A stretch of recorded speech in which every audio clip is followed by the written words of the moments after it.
cela, bien-aimé? La Bible est en train de nous dire encore que Dieu, toujours, ça, retiens ça dans ta tête. Il dit, je mets devant toi la vie et la mort. Devant toi, ces deux choses sont là, que tu le veuilles ou pas. Il y a la vie et il y a la mort. C'est ça, ça se trouve là. Mais Dieu te dit, choisis la vie.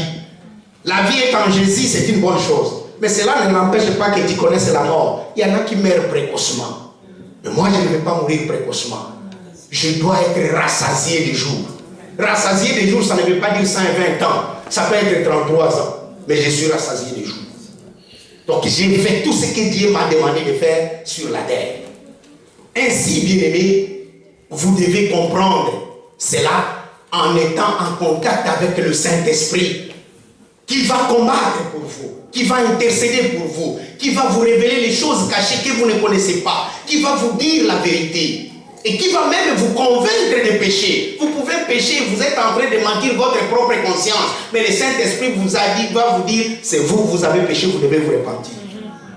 Vous devez regarder des choses qu'il ne faut pas regarder, vous devez vous repentir. Avant de dormir, ne dormez pas, repentez-vous d'abord. Alléluia. Amen. Donc ça c'est très important, bien-aimé, de savoir ces choses-là. Je dois prouver à Dieu que je l'aime. Et la seule façon d'aimer Dieu, c'est d'obéir à sa volonté. Fais-moi connaître les chemins. Le même métro chaque jour ne veut pas dire que vous êtes dans l'assurance. Non. Le même chemin, la même rue que tu prends avec ta voiture chaque jour ne veut pas dire que c'est une rue garantie pour toi. Ça ne veut rien dire. Ça ne veut absolument rien dire. Ça ne veut absolument rien dire. Puisque l'homme par excellence dans ces choses, c'est David. Parmi les gens que j'aime dans la Bible, vous connaissez le premier, je crois. Ah, et vous connaissez le deuxième maintenant. C'est David. Ce n'est pas un homme parfait, mais il a des choses et des caractéristiques qui sont merveilleuses. Pourquoi? Il a vécu une vie de combat. Salomon n'a pas combattu, mais David a combattu. Salomon n'a pas combattu, mais David a combattu. Pour chaque combat, David n'a pas manqué de consulter Dieu, de poser la question à Dieu, Seigneur, dois-je poursuivre? Est-ce que tu seras avec moi?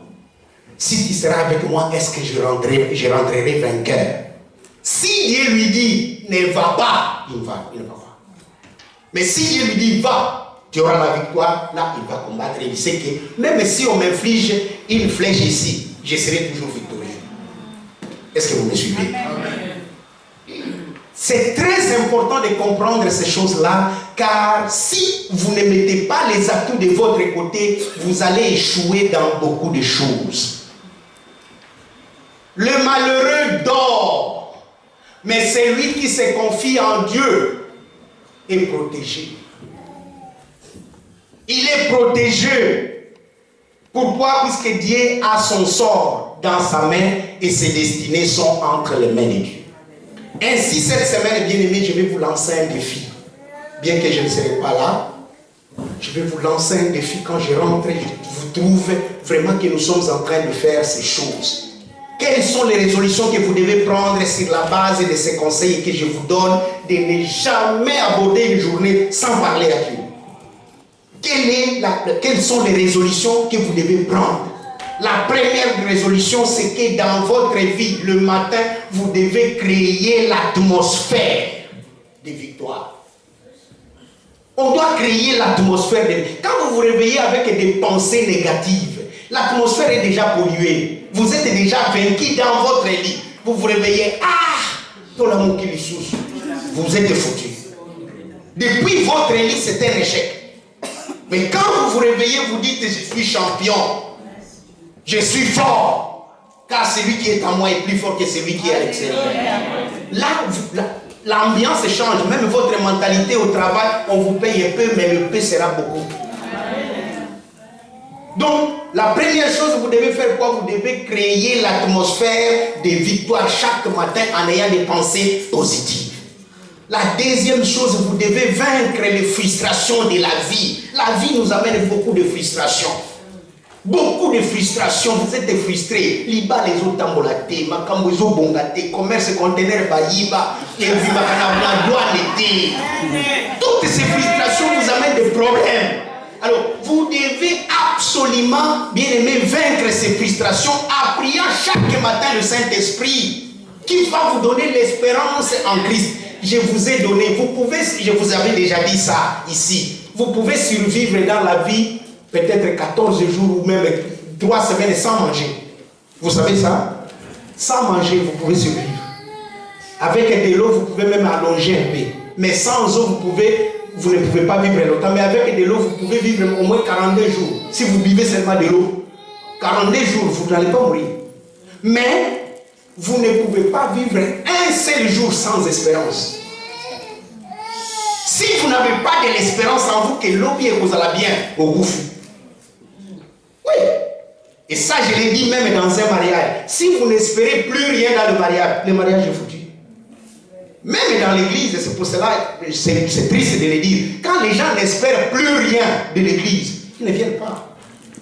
Ils n'attendent plus rien de l'église. Ils ne viennent pas. Donc, vous devez comprendre cela, bien-aimé. Troisième chose, vous devez recommander vos voies entre les mains du Seigneur. Mes voies sont entre tes mains, Seigneur, chaque matin. Et vous devez manifester la gloire de Dieu dans toutes vos voies. Quand vous sautez, vous manifestez la gloire. Il faut parler aux gens sur Dieu. Il faut parler aux gens sur Dieu. Les gens ne parlent pas assez de Dieu. Les gens ne manifestent pas assez la gloire de Dieu dans leur vie. Il faut parler de la gloire de Dieu dans notre vie. Absolument, il faut parler de ces choses-là, manifester cette gloire de Dieu. Et le cinquième point, je vais vérifier ça quand je rentre, puisque je vous confirme, mercredi, je vais aux États-Unis. Il y a mon fils qui se marie, je reviens. Quand je reviens, nous allons encore tester ces choses. Amen. Nous allons tester ces choses. Donc, vous devez vous revêtir des armes de Dieu. Et ça, j'aime bien. C'est revêtir des armes de Dieu. Quelles sont ces armes? Ici, à la ceinture, vous mettez la vérité. Pourquoi? Je vous ai déjà expliqué ça. Qu'est-ce que la ceinture fait? La ceinture soutient le pantalon soutient quoi? Votre nudité. Ceux qui ont le solo, mais ceux qui ont alléluia. Oui, la vérité soutient votre nudité. Mais quand vous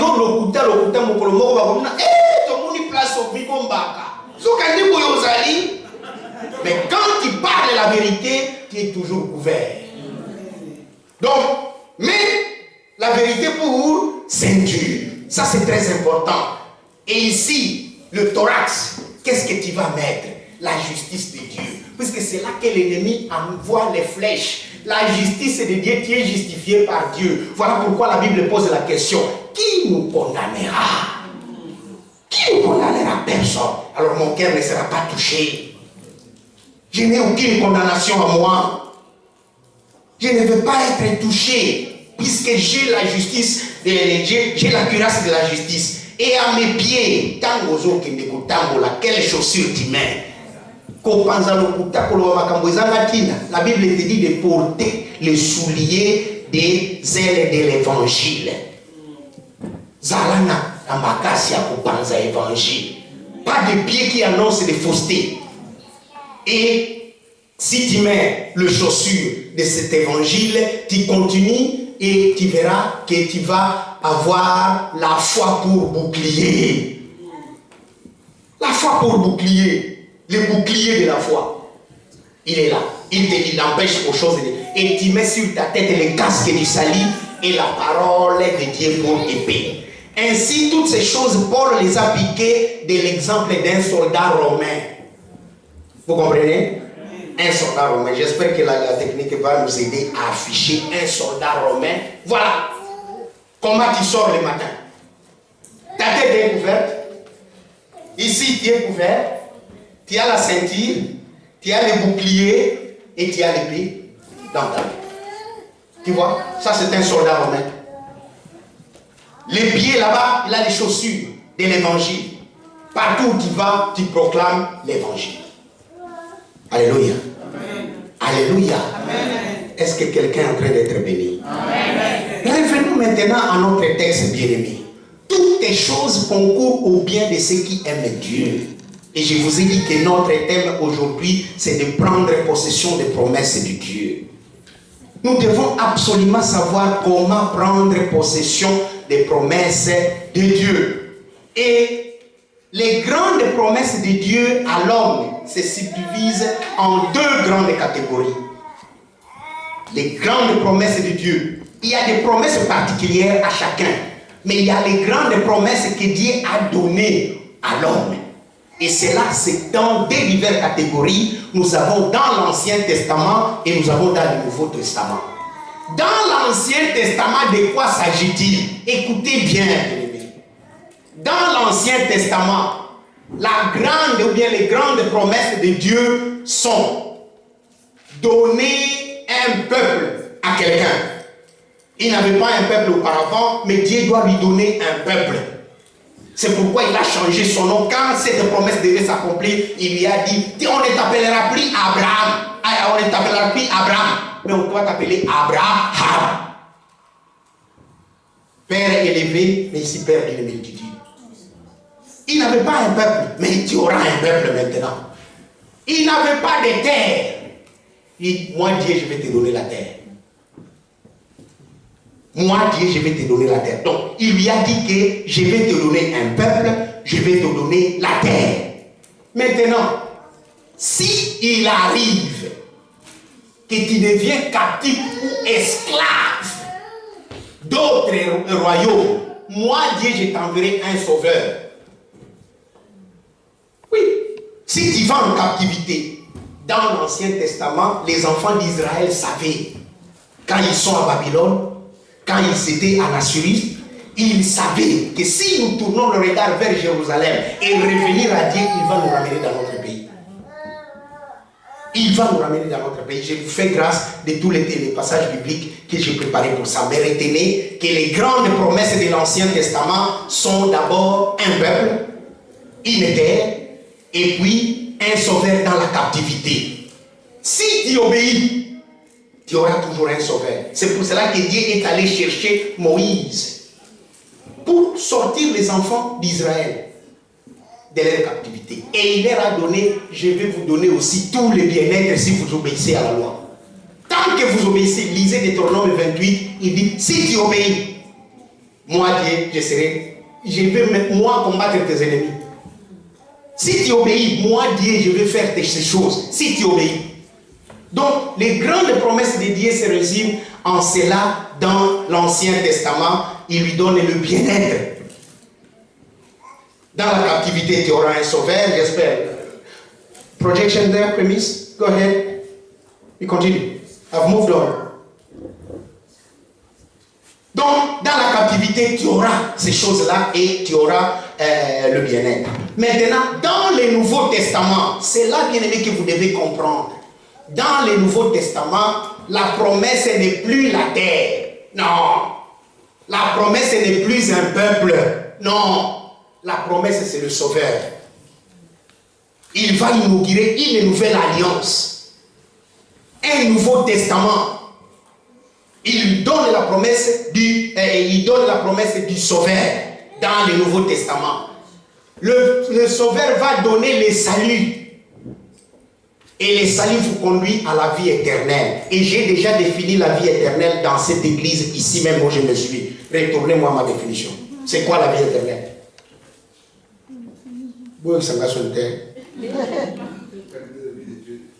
C'est la nature de Dieu dans la vie d'un homme. La vie éternelle, c'est la nature de Dieu. Nakati na mutu. Puisqu'il n'y a que Dieu qui vit éternellement. Nzambe alobi soki yo komi na ngai na pesi yo nature na ngai. Ata soki okofi na nzoto mais okokufa te. Retenez cela, bien-aimé. La vie éternelle, c'est quoi? C'est la nature de Dieu dans un homme. Oui. La vie éternelle, c'est ça. La vie éternelle, ce n'est pas vivre longtemps. Non, non, non, non, non, non. Ce n'est pas avoir 150 ans, ce n'est pas avoir 900, combien comme Mathusalem. Non. La vie éternelle, c'est la nature de Dieu dans un nom. Ce que vous voyez, il faut la solana Nzambe. La cause solana Yamate. Ok, il va tout le monde.